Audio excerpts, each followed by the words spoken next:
ফাটাকেষ্ট একটা ছবি আছে ভারতের, কি ছবি? ফাটাকেষ্ট। বলবেন হুজুর এটা আপনি কেমন করে বললেন? এটা বলার পেছনে আমার একটা কারণ আছে। গাইবান্ধা মাহফিল, ফুলছড়ি চরে, কাবিলপুর চরে আমার মাহফিলটা বন্ধ করে দিল বিএনপির নেতারা, তাদের নাম পোস্টালে নাই বলে। চিন্তা করলাম আজকে যখন বসে আছি তাহলে কি আর করি, মোবাইল চালাই, তাহলে মন খুশি করে মোবাইল চালাইতে গিয়ে দেখলাম ফাটাকেষ্ট ছবি আসছে সামনে। চিন্তা করলাম ঠোকা একটা মারে দেখি আছে আর মধ্যে কি দেখলাম, ওরে বাপরে বাপ। মনোযোগ লাগাইয়া ফাটাকেষ্টর দিকে দিলাম, আমলের জন্য নয় শেখার জন্য দিলাম মন ঢুকে। 1 ঘন্টা যায়, 1.5 ঘন্টা যায়, চোখ আমার সরে না। শেষ ফিনিশিংয়ে দেখলাম 7 দিনের জন্য সময় পায়। কয়দিন? 7 দিনের জন্য ক্ষমতা পায়। পুরো দেশে ধর্ষণ মুক্ত, পুরো দেশে ডাক্তারদের দুর্নীতি মুক্ত। আওয়াজ দিয়ে বলেন ঠিক না ঠিক? পুরো দেশে রাস্তাঘাটে চাঁদাবাজি নাই, সিএনজি স্ট্যান্ডের টাকা দিতে হয় না, অটো স্ট্যান্ডের টাকা দিতে হয় না। 7 দিনের জন্য ক্ষমতা পাবার পরে একজন ব্যক্তি যদি পুরো ভারতবর্ষকে ঠিক করতে পারে, তাহলে বলেন তো আপনার ইমাম কি 50 বছরে আপনাকে নামাজি বানাতে পারবে?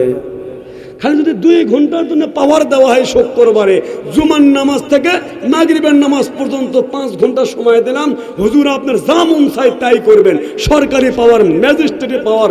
হুজুর যদি মনে মনে নিয়ত করে 1 বছর যাই নামাজ পড়বে না মসজিদে জামাতের সাথে, ওর 3 লাখ টাকা জরিমানা, 5-8 বাড়ি উল্টো পাল্টা 90টা করে। ওই তাম সমাজের মানুষের মসজিদ যদি হয় ছোট, 3 তলা করা লাগবে সেই দিনে। কথা বলেন ঠিক না? তার মানে পাওয়ার দরকার আছে না নাই? আওয়াজ দেন না রে ভাই, পাওয়ার লাগবে কিনা? আচ্ছা বলেন তো, একা একা কি পাওয়ার দেখাতে পারবেন? যত বড় শক্তিশালী হন পারবেন? পেছনে কি থাকা লাগবে? পেছনে কি থাকা লাগবে? বাহিনী লাগবে কি লাগবে না? আল্লাহ নিজেই বলছে, বলবো আল্লাহ নিজেই বলছে, আমি আল্লাহ একটা দল দিলাম। কি দিলাম? দল দিলাম। এই দলের কাম হবে কি? অন্যায়ের বিরুদ্ধে ন্যায়ের পক্ষে। অন্যায় হবে যেখানে, বাধা হবে সেখানে। এই দলের শক্তিশালী একটা দলে সেখানে কিছু পাওয়ারফুলি মানুষ দরকার। বলেন তো 1 জন আর 2 জন জায়গায় কাজ করতে পারবো আমরা? তাহলে একটা দলের পাওয়ার দেওয়ার জন্য কিছু মানুষ একত্রিত হওয়া দরকার আছে না নেই? তাই একত্রিত হওয়া দরকার। বাংলাদেশে দল হলো 52টা, নিবন্ধিত দল হলো 52টা, সর্বশেষ দল হলো ট্রাক মার্কা। তারই মধ্যে আছে বাংলাদেশ জামাত ইসলামের একটা দাঁড়িপাল্লা মার্কা, তারই মধ্যে আছে হাত পাখা মার্কা, তারই মধ্যে আছে আপনার নৌকা মার্কা। ওটা মনে হয় আর আসবে, তারই মধ্যে আছে ধানের শীষ, তারই মধ্যে আছে কাশি মার্কা, তারই মধ্যে আছে কোদাল মার্কা, তারই মধ্যে আছে ভ্যান মার্কা, তার মধ্যে আছে রিক্সা মার্কা, এর মধ্যে আছে গোলাপ ফুল ডাব, এর মধ্যে আছে মই। আমি 29টা মার্কার নাম মুখস্থ করে রাখছি বলার জন্য, মোটামুটি মনে হয় 14-15টা বললাম। প্রিয় ভাইয়েরা আমার, এখন আপনাকে দেখতে হবে কে বা কারা চায় বাংলার জমিনকে পরিষ্কার করতে কোরআন দিয়ে। লিল্লাহি তাকবীর। কোরআন দিয়ে সমাজ পরিচালনা করতে চায় কে? আমার বন্ধু হবে সে। কোরআন দিয়ে রাষ্ট্র গঠন করতে চাই যে আমার আপনজন হবে সে। কোরআন দিয়ে রাষ্ট্র চালাবে যারা, আমার দলের নেতা হবে তারা। কথা বলেন ঠিক না ঠিক? আগামী কালকে যদি বিএনপি যদি কোরআন দিয়ে রাষ্ট্র চালায়, আমরা কিছু বলবো না। আওয়ামী লীগ যদি ফিরে আসার পরে বলে ভালো হয়ে গেছি, তওবা করে নিলাম, তওবা করে নিলাম, কোরআন দিয়ে সমাজ চালাবো, আমরা কিছু বলবো না।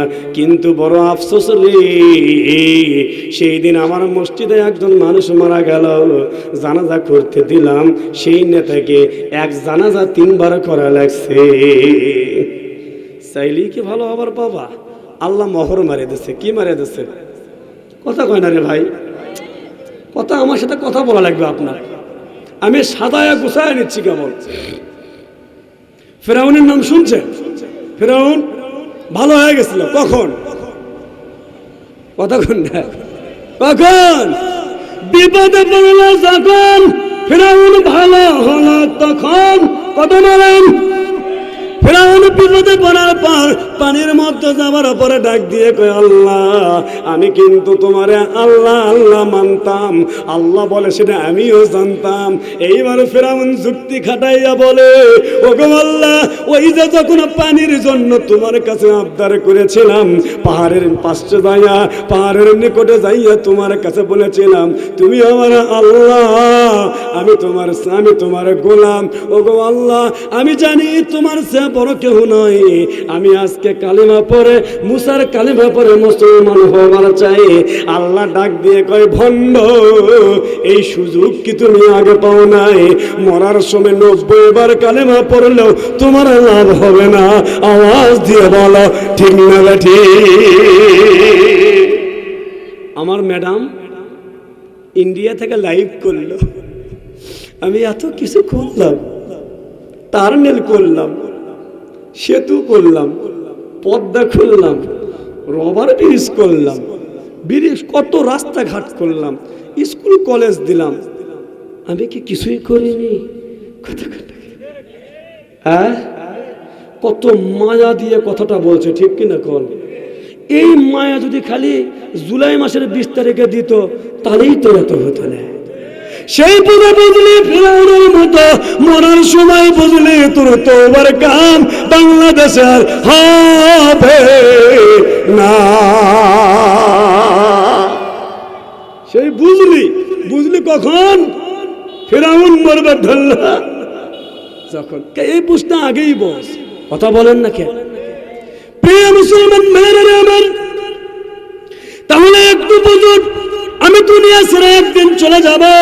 ওই যে আপনাকে একটু আগেই বলেছিলাম সূরার নাম তওবা, আয়াত নাম্বার 20, বললাম দুনিয়ার জমিনে আল্লাহর কাছে দামি মানুষ সে যে দিন কায়েমের জন্য জান এবং মাল নিয়ে রাজপথে যাবে। ও বন্ধু, এইবার আপনার কাছে বলবো, আপনি কোন দলের কর্মী হবেন? আল্লাহর কোরআন থেকে বলবো কোন দলের কর্মী হবেন। আল্লাহ নিজেই তো দল করার কথা বলেছে। একদল মানুষ বলে আমরা নামাজ পড়বো, হজ করবো, যাকাত দেব, দান সদকা করব, কিন্তু আমাদের রাজনীতি করার দরকার নাই। এমন ভালো মানুষ সমাজে আছে না? অনেক মৌলবীরা এখন ওলামা দল হয়ে গেল, অনেক মৌলবীরা আবার পেটুক দল হয়ে গেল। ও মৌলবী সাহেব, মনে রাখবা এখনো সময় আছে, ফিরে আসো, নইলে কিন্তু তোমাদের খবর হবে। অনেক মানুষ চিন্তা করে আমরা খাবো দাবো, নামাজ পড়বো, দান করবো, মসজিদের সাথ করা হবে, 20 বাচ্চা ছেলেটা দিব, মাত্র যদি 3 বাচ্চাকে খাওয়াবো, জান্নাতি হয়ে যাব। আল্লাহ বললেন না, এতটাই সহজ যদি হয়তো সর্বপ্রথম আবু জেহেল জান্নাতে যাইতো। কে কথা কন না? খালি দান করলেই জান্নাত যাওয়া যাবে? মসজিদে টাইলস দিলে জান্নাত যাওয়া যাবে? তাহলে আবু জেহেল যাইতো। কে যাইতো?